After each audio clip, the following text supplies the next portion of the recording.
세무사님, 우리 집 월세 수입이 월 500만 원인데 세금이 너무 많이 나와요. 얼마나 나오는데요? 거의 절반이요. 250만 원 가까이. 아, 그럼 법인 하나 만드세요. 50만 원 정도로 줄일 수 있어요. 진짜요? 어떻게요? 지금부터 알려드릴게요. 여러분, 방금 대화는 제가 지난주에 실제로 나눈 상담 내용입니다. 월 500만 원 임대소득에서 세금 250만 원 내던 분이 법인 설립 후 50만 원으로 줄였습니다. 연간 2,400만 원을 절약한 거죠. 오늘 이 영상 하나로 여러분의 인생이 확실히 바뀔 겁니다. 10억 벌어서 5억 세금 내던 분들이 2억으로, 월세 500만 원에서 250만 원 세금 내던 분들이 50만 원으로 줄이는 방법을 국세청 20년 근무 경험을 바탕으로 완벽하게 알려드리겠습니다. 더 나아가 자녀들에게 상속세 증여세 한 푼 안 내고 수십억 재산을 물려주는 법까지 부자들만 아는 가족법인의 모든 비밀을 공개합니다. 지금 바로 좋아요 버튼 누르시고 구독 알림 설정까지 해두세요. 이런 핵심 정보 놓치시면 정말 후회하실 거예요. 부자들이 법인을 만드는 진짜 이유. 제가 국세청에서 20년간 일하면서 정말 많은 부자들을 만났습니다. 그들에게는 공통점이 하나 있었어요. 바로 개인 명의로는 절대 사업하지 않는다는 겁니다. 왜 그럴까요? 첫 번째 이유는 세율 구조가 완전히 다르기 때문입니다. 여러분이 개인 사업자나 직장인으로 열심히 일해서 연간 10억을 벌었다고 해봅시다. 종합소득세 최고 세율 45%에 지방소득세 4.5%까지 합하면 49.5%입니다. 10억 중에 거의 5억을 세금으로 내야 해요. 뼈가 가루가 될 때까지 일해서 번 돈의 절반이 사라지는 거죠. 정말 허탈하지 않습니까? 그런데 법인은 어떨까요? 법인세는 소득 구간별로 10%에서 20% 정도만 내면 됩니다. 심지어 최근 세법 개정안에서 최저세율을 19%로 올린다고 해도 개인 소득세 49.5%와는 비교가 안 되죠. 이것만으로도 연간 수억 원의 세금을 절약할 수 있습니다. 두 번째로 임대소득 문제입니다. 많은 분들이 열심히 일해서 돈을 모아 건물주가 되고 싶어 하시잖아요. 일 안 해도 따박따박 나오는 월세. 그게 목표 아닙니까? 그런데 여기서 함정이 있어요. 건물 임대소득이 모두 여러분의 다른 소득과 합산됩니다. 즉, 임대소득도 최대 50% 세금으로 납부해야 한다는 거예요. 월 500만 원 임대소득이 있으면 세금으로 250만 원 나갑니다. 실제로 손에 들어오는 건 250만 원뿐이에요. 하지만 법인으로 하면 법인세 20% 내에서 해결됩니다. 월 500만 원 중에 100만 원만 세금으로 내고 400만 원을 가져갈 수 있어요. 개인과 법인의 차이가 월 150만 원, 연간 1,800만 원입니다. 세 번째는 상속과 증여 문제죠. 우리가 열심히 사는 이유가 뭡니까? 나도 잘 살고 자녀도 잘 살게 하고 싶어서 아닙니까? 그런데 개인은 아까 50% 세금 내고 나서도 자녀에게 재산을 물려주려면 또 상속세, 증여세를 내야 합니다. 세금을 2번 내는 셈이에요. 하지만 법인은 처음 설립할 때 자녀를 주주로 포함시켜 놓으면 나중에 법인에서 발생하는 모든 소득이 자연스럽게 자녀 몫이 됩니다. 상속세나 증여세 한 푼도 안 내고 말이죠. 법인 돈 빼기 어렵다는 오해. 그런데 세무사님, 법인이 세금은 적게 내도 법인 돈을 빼기 어렵다고 하던데 그럼 불편하지 않나요? 이런 질문 정말 많이 받습니다. 제가 명확하게 답해드리겠습니다. 돈을 왜 뺄 생각을 하세요? 안 빼는 게 더 좋아요. 여러분, 사업을 1, 2년 할 건가요?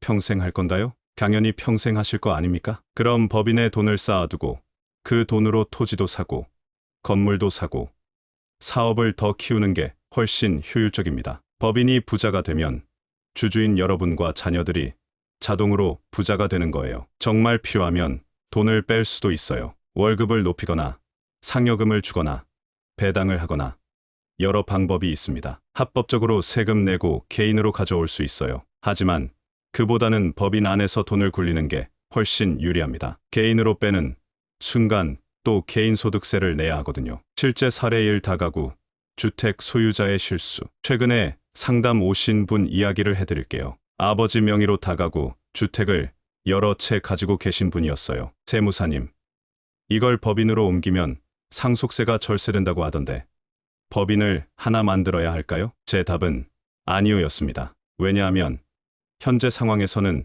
법인으로 주택을 취득하는 게 절세에 전혀 도움이 안 되거든요. 오히려 손해예요. 법인이 주택을 취득하면 취득세가 중과되고, 보유하고 있을 때 종부세도 중과되고, 양도할 때는 토지 등 양도소득에 대한 법인세가 추가로 발생합니다. 취득세, 종부세, 양도세, 법인세까지 세금이 어마어마하게 붙어요. 현재 정책이 법인의 주택 취득에 대해서는 규제를 많이 하고 있거든요. 그래서 현재는 법인으로 주택 취득하는 거 권해드리지 않습니다. 그럼 법인은 언제 활용해야 하나? 본인이 일해서 버는 소득, 그게 근로소득이든 사업소득이든 매우 높아서 종합소득세율이 높은 구간에 적용되는 분들, 이런 분들에게 법인이 유리합니다. 특히 임대소득이 추가로 발생하거나 금융소득이 많아져서 금융소득 종합과세가 적용되면 최고 세율이 적용되죠. 건보료까지 생각하시면 추가적으로 발생하는 소득의 반 이상이 세금과 공과금으로 나간다고 보시면 됩니다. 아까 말한 대로 10억 벌면 5억은 세금으로 나가는 거예요. 정말 무섭죠. 제 거래처 중에 병원 원장님들이 제일 많으신데요. 대부분 개인 사업자로 운영하시다가 사업 규모가 커지면 법인 사업자로 전환하고 싶어 하세요. 그런데 문제가 있어요. 개원하신 원장님들, 병원은 대학병원 같은 비영리 법인을 제외하고는 법인으로 운영할 수가 없거든요. 그래서 보통 개인 사업자로 규모가 큰 분들이 대부분 병의원 원장님들이신 경우가 많아요. 보통 여유자금이 생기면 수익형 부동산을 취득해서 월세를 받으시거나 예금이나 채권에 투자하셔서 금융소득을 발생시키죠. 그런데 임대소득이나 금융소득이 발생하는 순간 그게 반은 다 세금으로 나가니까 다른 방안이 필요한 거예요. 이때 자녀를 주주로 포함시켜서 가족법인을 하나 만들고 법인 형태로 투자를 하시면 세금도 줄이시고 장기적으로 자녀에게 부를 이전시킬 수 있는 너무 좋은 조건이 되는 거죠. 실제 사례 두 병원 원장님의 가족법인 활용법. 처음에 개원하신 때는 보통 병원 건물을 임차해서 쓰시다가 원장님들이 돈이 좀 모이시면 보통 자가로 건물을 취득하세요. 토지를 취득하셔서 병원 건물을 새로 짓기도 하시고요. 이때 원장님 명의로 취득하기보다는 가족을 주주로 구성해서 법인을 설립해서 법인 명의로 취득하는 게 좋습니다. 그런데 법인을 처음 만들면 신규 법인인데 거기에는 돈이 없을 것 같은데요? 맞습니다. 새로 생긴 법인은 당연히 돈이 없죠. 그래서 그 법인에 원장님의 여유 자금을 빌려주는 거예요. 법인은 그 자금과 금융기관 차입을 통해서 부동산을 취득하고 거기서 나오는 월세는 법인의 소득이 되겠죠. 법인은 세율이 소득세율에 비해서 낮게 적용되잖아요. 지금 세법 개정안에 이런 법인들의 세율을 10% 올려서 최저세율을 19% 적용하겠다는 안이 나와 있는데 그 안이 통과된다고 하더라도 원장님의 소득세율보다는 확연히 낮은 세율이기 때문에 더 유리한 구도는 맞습니다. 법인세를 납부하고 나머지는 법인에 쌓아두고 재투자를 하시거나 대당 정책을 활용해서 금융소득 종합과세가 되지 않는 범위 내에서 해마다 조금씩 배당을 하시는 방법을 이용하시는 거예요. 그럼 주주인 자녀에게 자금 원천도 마련해 주실 수 있으시고요. 법인이 부자가 되면 결국 주주인 자녀에게 자연스럽게 부가 이전되는 구조가 되니까 원장님 소득세뿐 아니라 상속세 및 증여세도 절세가 되는 결과가 됩니다. 또 하나 중요한 건 개인은 그 소득의 귀속 시기를 조절할 수가 없어요. 그 해 발생한 소득의 세금은 그 해에 다 납부해야 되는 구조예요. 그렇지만 법인은 세금 내는 시기를 조절할 수 있어요. 그래서 과세 이연 효과도 있는 거죠. 법인의 이익을 쌓아두고 필요할 때 배당을 시행해서 배당금을 수령하는 시점에 세금을 내면 되니까요. 그러니까 개인 소득이 많아서 세금을 많이 내셔야 되는 분들은 그 소득을 법인으로 몰아서 절세를 하고 배당이나 이런 것들을 통해서 자녀한테 부를 이전해주는 그런 구조인 거죠. 실제 사례 3상가, 재건축을 통한 가족법인 활용. 두 번째 사례를 보시면 이해하는데 조금 더 도움이 되실 거예요. 부모님이 강남에 오래된 상가를 보유하고 계셨어요. 그 상가를 철거하고 건물을 새로 신축할 계획이었는데 이때 자녀를 주주로 해서 설립된 법인 명의로 건물을 신축하는 거예요. 그럼 건물 완공 시 임대소득은 법인에 귀속되어서 매년 임대소득만큼 자녀에게 증여하는 효과가 발생하게 됩니다. 토지 소유주인 부모님은 건물 소유주인 법인에게 토지 임대료를 수령하면 되는데 보통 해당 토지 임대료의 시가가 불분명하기 때문에 그때 임대료는 법인세법 시행령 89조 사항에 의거해서 토지 임대료를 산정하게 돼요. 그렇게 계산된 토지 임대료는 사실상 굉장히 적은 가액이 산출되거든요. 그리고 추후 법인이 임대소득을 쌓아서 돈이 생기면 그 자금으로 부모님의 토지를 법인이 취득해요. 그래서 향후 자산 가치 상승분만큼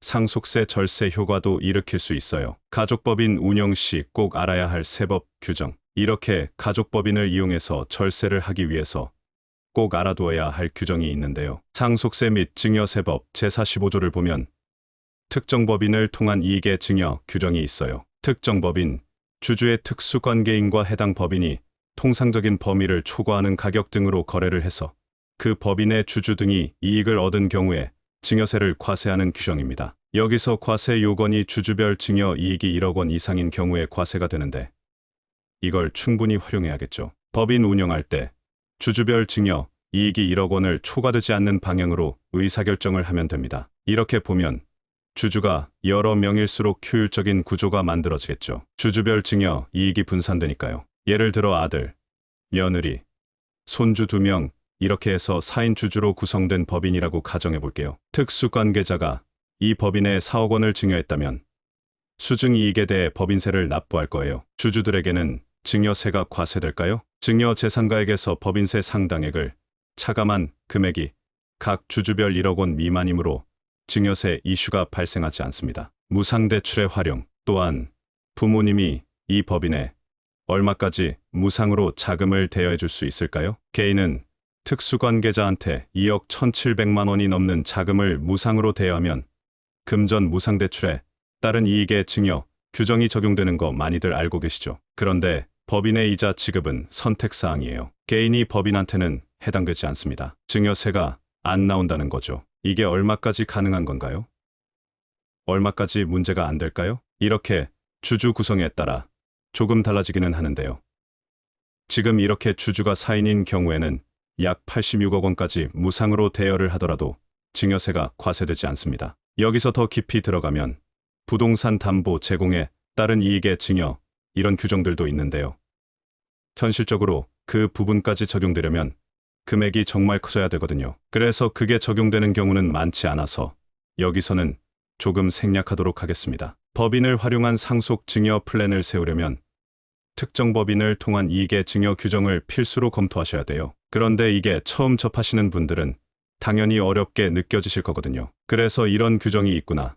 그런 정도 알아두시고 이걸 이용해서 절세 계획을 세우고 싶으신 분들은 전문가와 세밀하게 상담과 검토를 통해서 계획을 세우시기를 당부드릴게요. 절세 효과가 큰 만큼 어떻게 구조를 짜고 실행하느냐에 따라 효과가 배가 될 수도 있고 리스크가 높아질 수도 있으니까요. 법인 설립, 타이밍의 중요성. 세무사님, 혹시 처음에는 1인 법인으로 했다가 나중에 그게 잘 되면 자녀를 주주로 넣는 그런 방식으로 하면 안 되나요? 제가 처음에 구조 짜는 게 중요하다고 말씀드렸잖아요. 바로 이런 부분이에요. 처음에 법인을 설립할 때는 이 법인의 가치가 거의 없겠죠. 사업 실적도 없고 자산 가치도 없으니까요. 그런데 나중에 자녀를 주주로 넣겠다는 건 법인의 가치가 이미 상승한 이유라는 거잖아요. 그때 자녀를 주주로 넣게 되면 그 시점에 상속세 및 증여세법상 비상장 주식 평가를 해서 그 가액으로 증여를 해야 돼요. 그런데 그걸 막상 평가해보면 생각보다 주식 가치가 대부분 되게 높게 나와요. 그래서 납부해야 될 증여세가 생각보다 많이 생기는 거죠. 그럼 나중에 잘 됐을 때 증여세를 안 내고 싶다면 아예 처음부터 자녀를 주주로 구성해서 법인을 설립할 때 하는 게 진짜 유리하겠죠. 나중에 뒤늦게 법인이 좀 잘 된 다음에 하려면 그때는 또 세금이 당연히 발생하게 되는 구조라서 처음에 구조를 잘 짜는 게 중요하다고 하는 거예요. 법인 운영 시 주의사항. 그리고 법인을 운영하려면 제대로 관리하시는 거를 꼭 말씀드리고 싶어요. 법인의 주인은 내 가족이 맞아요. 그런데 법인과 개인은 엄연히 다른 인격체예요. 법인 돈을 개인이 함부로 사용할 수 있는 건 아니에요. 개인이 사용하려면 법인세 내고 다시 소득세를 내야지 내가 쓸 수 있는 자금이 됩니다. 관리를 부실하게 했을 경우에는 세무 리스크가 커질 수 있기 때문에 그 점은 유의하셔야 되고요. 가족법인을 고려해야 할 사람들. 오늘의 결론으로 이런 분들은 가족법인을 한번 고려해 보시기를 추천드릴게요. 첫째, 기본적으로 부동산에서 나오는 월세 외에 다른 소득이 충분해서 해당 임대소득은 투자 목적으로 묻어둘 수 있는 분들. 둘째, 상가 투자를 하시려는데 본인 명의의 임대소득이 발생하면 소득세 적용되는 한계세율이 이미 되게 높은 구간이라 세금이 너무 많아서 가처분 소득이 확 줄어드는 상황이신 분들. 셋째, 여유 자금이 있으셔서 해당 자금으로 투자를 해서 자녀들에게 부를 이전해주고 싶으신 분들. 이런 분들께는 법인을 적극 추천해드려요. 고소득 전문직의 법인 활용 전략, 특히 의사, 변호사, 회계사 같은 고소득 전문직 분들의 경우를 더 자세히 말씀드려볼게요. 제 거래처 중에 성형외과 원장님이 계세요. 연간 소득이 15억 정도 되시는데 개인 사업자로 하다 보니 세금이 7억 5천만 원 정도 나왔어요. 이분이 가족법인을 설립해서 부동산 투자를 시작했습니다. 아들, 딸을 주주로 해서 4인 가족법인을 만든 거죠. 법인의 10억을 무상으로 대여해주고 그 돈으로 수익형 부동산 5채를 매입했어요. 월 임대소득이 3천만 원 정도 나오는데 개인 명의였다면 1,500만 원을 세금으로 냈을 거예요. 하지만 법인 명의로 하니까 법인세 600만 원만 내고 2,400만 원을 법인에 축적할 수 있게 됐어요. 월 900만 원, 연간 1억 800만 원을 절약한 거죠. 3년 후에는 법인에 축적된 자금이 8억이 넘었고 그 돈으로 추가 부동산을 매입해서 현재는 월 임대소득이 5천만 원까지 늘었습니다. 더 중요한 건 자녀들이 주주로 참여하고 있어서 법인이 성장할수록 자녀들의 지분 가치가 자동으로 올라간다는 거예요. 상속세나 증여세 없이 말이죠. 제조업 사업자의 가족법인 활용. 또 다른 사례로 제조업을 하시는 분이 계세요. 플라스틱 제품을 만드는 공장을 운영하시는데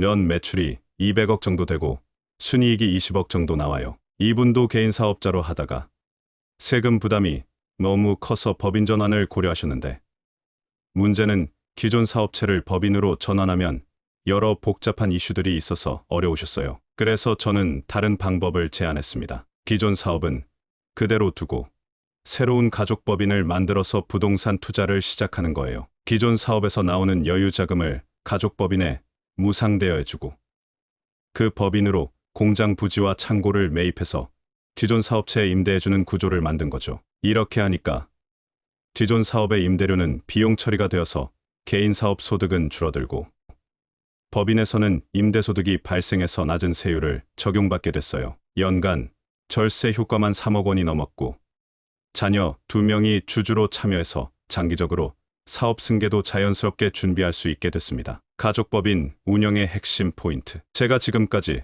수많은 가족법인 설립과 운영을 도와드리면서 느낀 핵심 포인트들을 정리해 드릴게요. 첫째, 반드시 처음부터 가족을 주주로 구성해야 합니다. 나중에 넣으려면 큰 세금이 발생해요. 둘째, 주주는 최소 4명 이상으로 구성하는 게 유리합니다. 특정 법인 규정을 피하기 위해서죠. 셋째, 법인과 개인의 자금을 명확히 구분해서 관리해야 합니다. 세무조사에서 가장 많이 문제가 되는 부분이에요. 넷째, 정기적으로 배당 정책을 검토해서 금융소득 종합과세 기준 내에서 적절히 배당해야 합니다. 다섯째, 부동산 취득 시에는 반드시 법인 명의로 하고 개인 보증은 최소화해야 합니다. 마무리 부자가 되는 확실한 방법. 오늘 말씀드린 내용들을 정리하면 가족법인은 단순히 세금을 아끼는 도구가 아니라 가족 전체의 부를 체계적으로 관리하고 증식시키는 플랫폼이라고 할 수 있어요. 개인 명의로 10억을 벌어서 5억을 세금으로 내는 대신 법인으로 2억만 내고 8억을 재투자해서 더 큰 부를 만들어가는 거죠. 그리고 그 과정에서 자연스럽게 자녀들에게 부가 이전되면서 상속세나 증여세 부담 없이 대를 이어가는 투자 가문을 만들 수 있는 거예요. 제가 국세청에서 20년간 일하면서 본 진짜 부자들은 모두 이런 구조를 가지고 있었습니다. 개인으로는 절대 큰 부자가 될 수 없어요. 세금이 너무 많이 나가거든요. 하지만 법인을 활용하면 세금은 최소화하면서 부는 최대화할 수 있습니다. 여러분도 오늘부터 가족법인을 진지하게 고려해보세요. 10년 후, 20년 후에 여러분과 여러분 자녀들이 얼마나 감사해야 할지 상상해보시기 바랍니다. 세금은 합법적으로 최소화하고 부는 합리적으로 최대화하세요. 그것이 진정한 부자가 되는 길입니다. 오늘 영상이 도움이 되셨다면 좋아요 버튼 꾹 눌러주시고 구독과 알림 설정도 잊지 마세요. 여러분의 부자 되는 여정을 계속 응원하겠습니다. 감사합니다.